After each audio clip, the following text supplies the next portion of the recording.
Saya akan memulai dari kelima gambar pada slide presentasi berikut. Mungkin beberapa dari teman-teman sekitar pernah merasakan hal yang sama pada seperti gambar berikut, yaitu main HP sebelum tidur. Mungkin yang ada di pikiran teman-teman selama main HP sebelum tidur, mungkin seperti, hanya 5 menit lagi. Begitu kata kita pada jam 10 malam. Tanpa sadar, matahari telah terbit. Burung-burung telah berkicau. Cahaya matahari telah memasuki jendela. Lalu kita menyadari satu hal, bahwa baru saja kita menghabiskan berjam-jam hanya untuk melihat konten yang bahkan tidak akan kita ingat besok pagi. Pertanyaannya simpel. Mengapa janji yang kita buat pada diri sendiri di siang hari sirna begitu saja, kalah telak oleh layar yang berukuran 6 inci di malam hari? Oleh karena itu, sebelumnya, Assalamualaikum warahmatullahi wabarakatuh. Selamat pagi, siang, sore, dan malam. Perkenalkan, nama saya Alvaris Kiasidik dengan NIM akhir 207. Dan pada kesempatan kali ini, saya akan membedah fenomena yang menghantui beberapa dari kita sebagai mahasiswa, yaitu The Midnight Club memutus rantai infinite scrolling untuk menyelamatkan pagi Anda. Selanjutnya di sini kita semua tahu bahwa rasanya bangun jam 6 pagi, namun dengan kepala yang berat, mata perih, dan perasaan yang sangat bersalah karena semalam kita begadang tanpa alasan yang jelas. Dan kita kemudian berangkat seperti zombie, duduk di kelas tanpa pikiran kosong. Mungkin ini bukan sekedar masalah kurang tidur, namun ini adalah masalah pencurian fokus secara sistematis yang merusak performa akademik kita. Tapi sebelumnya kalian pernah nggak sih bertanya-tanya kenapa seringkali merasa tidak berdaya, sekedar menekan tombol power? Mengapa jari kita seolah-olah punya kendali sendiri untuk terus menggeser layar meskipun otak kita sudah berteriak minta istirahat? Ternyata dari semua itu ada sebuah jebakan yang sangat cerdas di balik perilaku ini. Biar lebih mudah dipahami tentang apa yang sebenarnya terjadi di balik layar, kalian bayangkan kurir paket di mana kalian sedang menunggu paket belanja online yang sangat penting. Setiap kali ada suara motor, kalian merasa pasti langsung lari ke depan pintu untuk mengecek meskipun ternyata itu bukan kurir kalian. Hal tersebut merupakan mekanisme dopamin. Secara ilmiah, dopamin ini adalah jantung dari kecanduan digital media sosial, bekerja dengan cara yang sama. Dopamin sering salah dikaprah sehingga dianggap sebagai hormon kesenangan. Padahal fungsi utama dari hormon dopamin ini adalah antisipasi atau motivasi. Dan teori ini berasal dari eksperimen B.F. Skinner tentang operant conditioning. Skinner pernah menemukan bahwa subjek seperti manusia akan lebih mudah terobsesi melakukan sesuatu jika hadiahnya diberi secara acak dibandingkan jika hadiahnya sudah pasti saat kamu melakukan. Sama halnya sepertinya ketika melakukan swipe pada media sosial, otakmu berada dalam kondisi antisipasi yang dimana apakah video ini lucu, karena hasilnya tidak pasti. Jadi otak melepaskan dopamin dalam jumlah besar setiap kali kamu mendapatkan video yang bagus, dan inilah yang akan membuat kamu sulit untuk berhenti karena otak terus menagih mengenai kejutan berikutnya. Kemudian di sini terdapat revenge bedtime procrastination, yang dimana istilah ini berasal dari psikologi populer dari Tiongkok yang bernama Bao Fuxing Awil. Sebelum diakui secara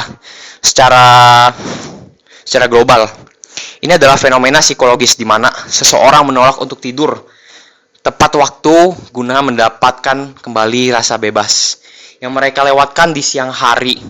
Kita merasa balas dendam karena siang hari waktu kita habis untuk tugas, sehingga malamnya kita adalah satu-satunya waktu kita merasa memegang kendali hidup sendiri. Sebagai mahasiswa dengan jadwal padat seperti kuliah, organisasi, tugas siang, harimu dikendalikan oleh aktivitas yang padat. Saat malam, tiba-tiba satu-satunya cara untuk merasakan otonomi sendiri atau kendali atas hidupmu.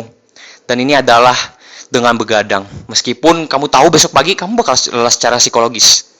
Dan kamu merasa berhak atas waktu luang tersebut. Ini adalah konflik antara keinginan emosional untuk bebas dengan kebutuhan biologis untuk istirahat. Kemudian sabotase melatonin, di mana melatonin sendiri adalah hormon yang diproduksi oleh kelenjar pineal di otak yang berfungsi mengatur siklus tidur.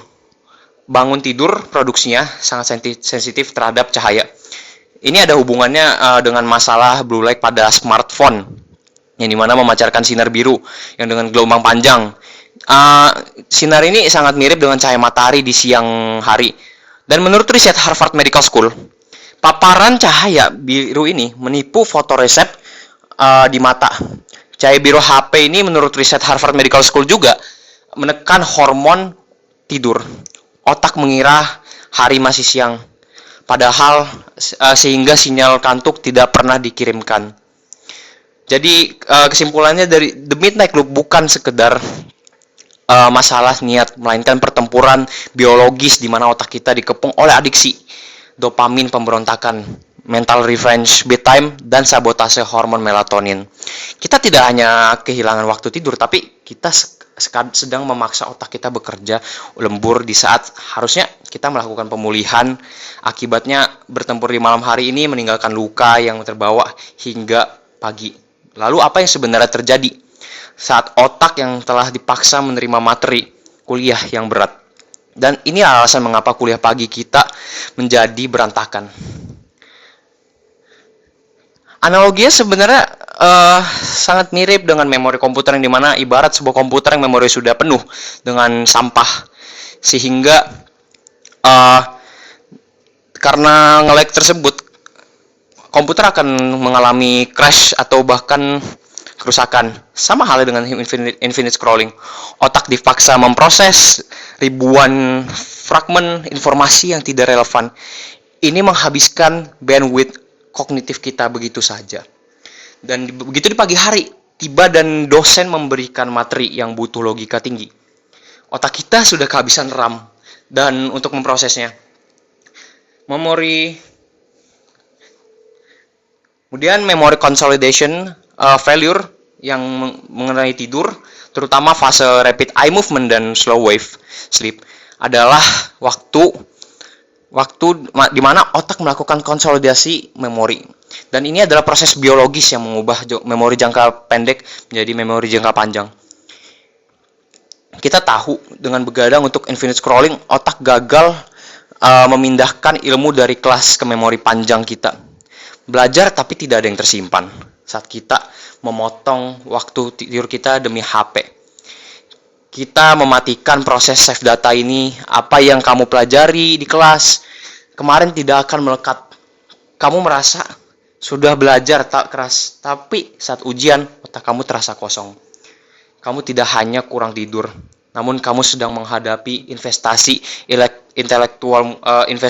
intelektualmu sendiri yang berkurang. Kemudian ada attention residue, yang dimana konsep ini dipopulerkan oleh Cal Newport, seorang profesor ilmu komputer di Georgetown University, Newport. Jadi profesor tersebut menjelaskan bahwa setiap kali kita beralih fokus belajar ke HP atau dari video A ke video B, perhatian kita tidak langsung berpindah 100%. Konten acak semalam meninggalkan sisa-sisa di pikiran sesuai teori Cal Newport dalam deep work. Ini adalah alasan mengapa saat dosen menjelaskan, pikiran kita justru melayang ke video yang kita tonton di jam 1 pagi tadi. Oleh karena itu, kuliah pagi yang berantakan bukan sekedar karena kurang jam tidur, melainkan karena otak kita masih sibuk memproses sampah informasi dari malam sebelumnya. Kita hadir secara fisik, namun di kelas ujung-ujungnya secara kognitif kita tertinggal di tempat tidur. Dan beberapa penyebab kuliah berantakan dapat diselesaikan dengan solusi dengan beberapa solusi. Yang pertama di sini adalah physical barrier. Jadi di sini physical barrier mengacu pada buku Atomic Habits oleh James Clear ada hukum yang disebut make it difficult atau membuat lebih susah dengan meletakkan saja HP di luar kamar atau mungkin di meja belajar yang sekiranya jauh dari kasur atau tempat tidur kamu yang sedang ibaratnya kita memberikan friction otak yang malas di malam hari dan akan berpikir dua kali untuk mungkin bangun dan berjalan hanya demi mengecek atau membuka HP. Kamu tidak sedang melawan keinginan kamu, kamu sedang merancang lingkungan yang mendukung kesuksesan kamu. Kemudian solusi lainnya di sini terdapat grayscale mode, yang dimana grayscale mode mengubah layar jadi hitam putih. Mata manusia secara evolusi sangat tertarik pada warna-warna seperti merah, kuning, dan biru. Karena itu menandakan hadiah atau bahaya ataupun tanda yang lebih unik. Icon aplikasi didesain dengan warna mencolok untuk memicu dopamin secara visual. Saat kamu mengubah layar menjadi hitam putih, kamu sedang melakukan pemangkasan visual pada algoritma tanpa warna pada aplikasi ataupun aplikasi lainnya dan akan terlihat membosankan. Kamu sedang menurunkan daya tarik konten tersebut secara paksa di tingkat saraf.